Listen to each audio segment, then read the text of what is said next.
Aku suka dibawa ke majelis talim di Jakarta, di mana buat kayak Showing. bahan marketing gitu loh. Oh, oke, bahan marketing.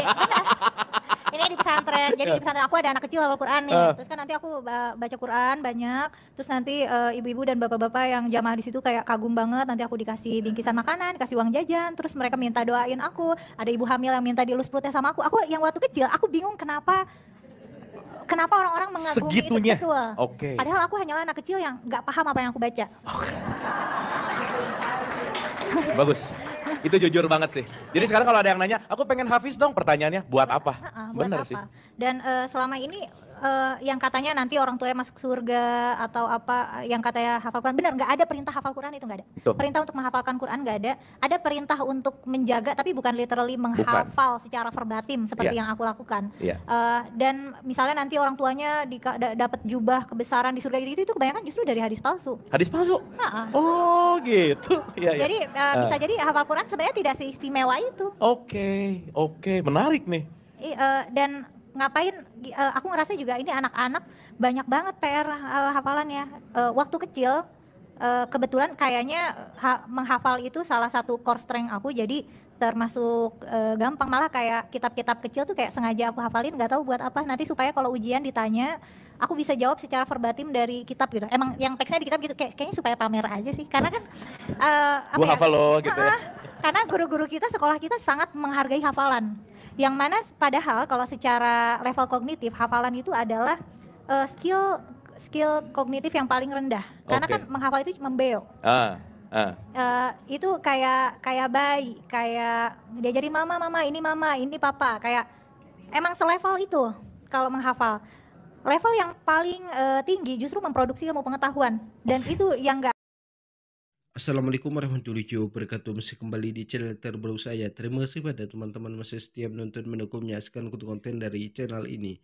Jadi tentunya kita sudah mendengarkan bagaimana cuplikan videonya dari Kumela ini. Jadi menurut si Kumela ini, kalau orang menghafal Al-Quran, hafal 30 juz itu nggak ada artinya, itu hanya pekerjaan sia-sia. Jadi nggak ada ilmu pengetahuan di situ, kata Kumela ini. Nanti akan kita dengarkan seperti apa penjelasan Ustadz Hadi Dayat.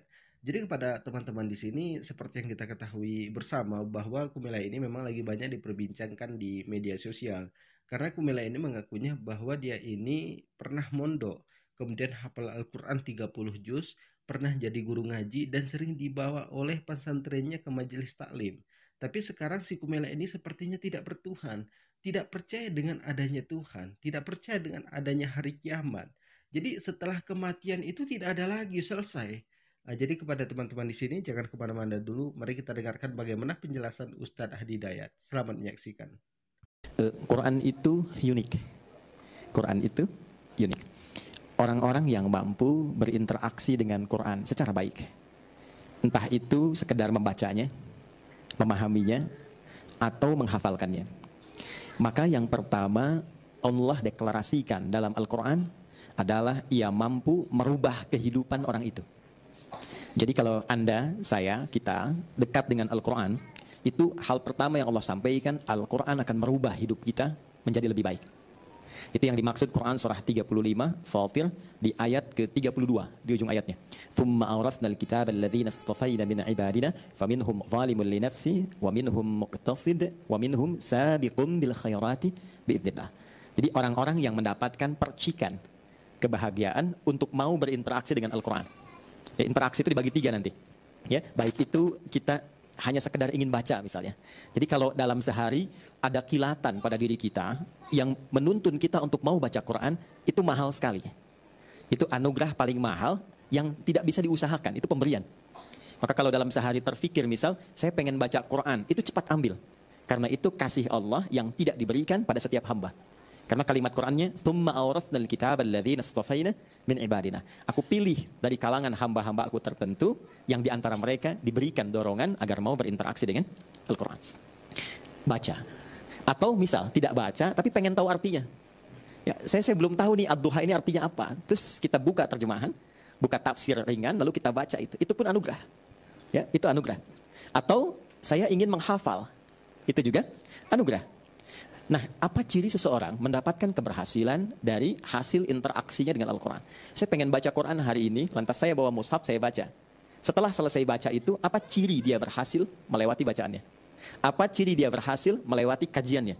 Apa ciri dia berhasil melewati hafalannya? Yang pertama kata Allah, perhatikan baik-baik kalimatnya, wa minhum sabiqum bil khairati biidznillah.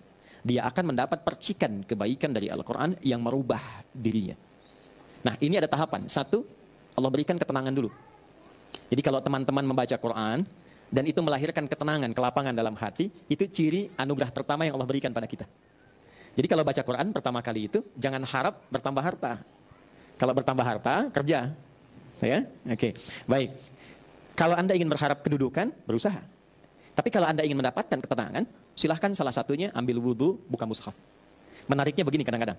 Kadang saat kita punya masalah, lalu kita buka mushaf. Menariknya kadang-kadang saat dibuka acak itu, kok ayatnya sesuai dengan apa yang sedang kita rasakan. Nah, itu bisa begitu. Nah, itu hanya Al-Quran. Anda boleh buka bacaan apa saja. Tidak ada sifat yang sama dengan Al-Quran. Karena itu baru dibuka, belum dibaca, baru lihat, itu sudah merasakan getaran tertentu di jiwa.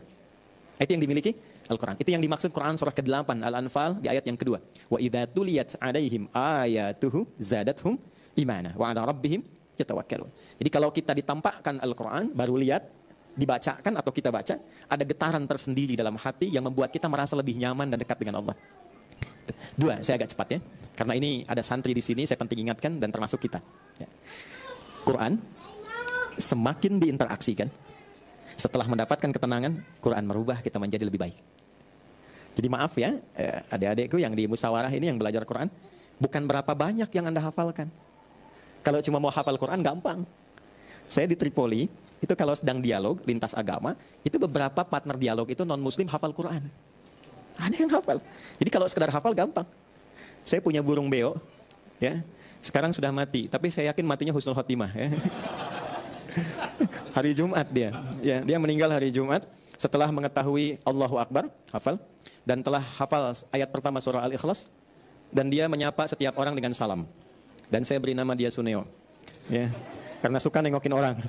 Jadi setiap orang datang, Assalamualaikum, Assalamualaikum, katanya, Allahu Akbar, Allahu Akbar. Makanya saya sering sedih kalau ingat Suneo itu. Jadi saya sering berkata pada diri saya kalau lewat kandangnya, ini kamu tidak dihisab, tapi sudah kenal Allah. Banyak orang-orang yang terancam dengan hisab, dia belum kenal Allah. Kamu tidak dihisab, tapi kamu bisa sapa orang dengan salam. Ada orang yang bahkan mengatakan sudah beriman, tapi dia belum mampu menyapa orang lain dengan salam. Itu poin besarnya. Jadi kalau sekedar hafal, hewan pun bisa hafal. Tapi hafalan hewan itu tetap tidak merubah dia menjadi lebih baik. Ya, buktinya Suneo kalau pipis sembarangan tuh. Baik. Nah, maka teman-teman santri ya, ingat baik-baik. Semakin banyak yang dihafal, semakin merubah diri Anda lebih baik. Ya. Nah, tuh diingatkan tuh. Oh, ini penting tuh. Ya. Satu, dari ujung kepala sampai ujung kaki, lisannya mesti lebih lembut. Quran itu punya ciri khas. Kalau semakin dekat dengan Quran, semakin lembut pribadi kita. Ya. Dan itu auranya beda. Teman-teman kalau lihat Habib Umar lain kan ya? Ya. Habib Umar itu rahasia besarnya nggak pernah lepas dengan Quran. Jadi kalau safar dari Yaman ke sini, ya, itu di pesawat itu baru tidur. Kalau sudah lepas itu dengan Quran, tidur itu masih nempel Quran itu. Jadi nggak ada waktu satu pun kecuali dekat dengan Quran. Tempatnya sekarang bukan di tempat biasa, bukan di hotel, tapi di rumah Quran. Maka sejak teman-teman masuk dari gerbang ke sini dan duduk sampai dengan kembali, saya berharap dengan kita mengaji di tempat ini, setidaknya merubah kita lebih baik setelah pulang dari sini. Ya, nah, tak cukup dengan amin ya, nanti kita praktekkan tuh. Jadi begitu keluar, lisannya mesti lebih baik. Saya tidak pernah mengajarkan Anda untuk mencela orang. Ya, betapapun teman kita, kawan kita belum beriman. Alhamdulillah kita sudah mendengarkan bagaimana penjelasan dari Ustadz Hadi Dayan. Jadi kepada teman-teman seperti yang kita ketahui bersama bahwa si Kumela ini juga pernah mengatakan alasan B2 itu diharamkan katanya itu karena terlalu banyak minum air. Jadi karena terlalu banyak minum air di Timur Tengah sana, sedangkan orang Timur Tengah itu sangat kekurangan air, maka orang Timur Tengah itu mengatakan B2 ini haram, harus dimusnahkan.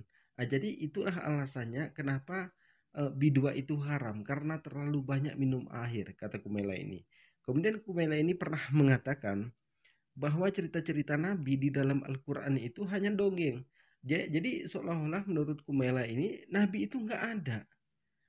Nabi itu nggak ada, diberikan wahyu itu nggak ada. Hanya seperti kita semua, hanya manusia biasa. Jadi mujizat Nabi itu katanya hanya halusinasi, nggak ada itu katanya, kata si Kumela ini.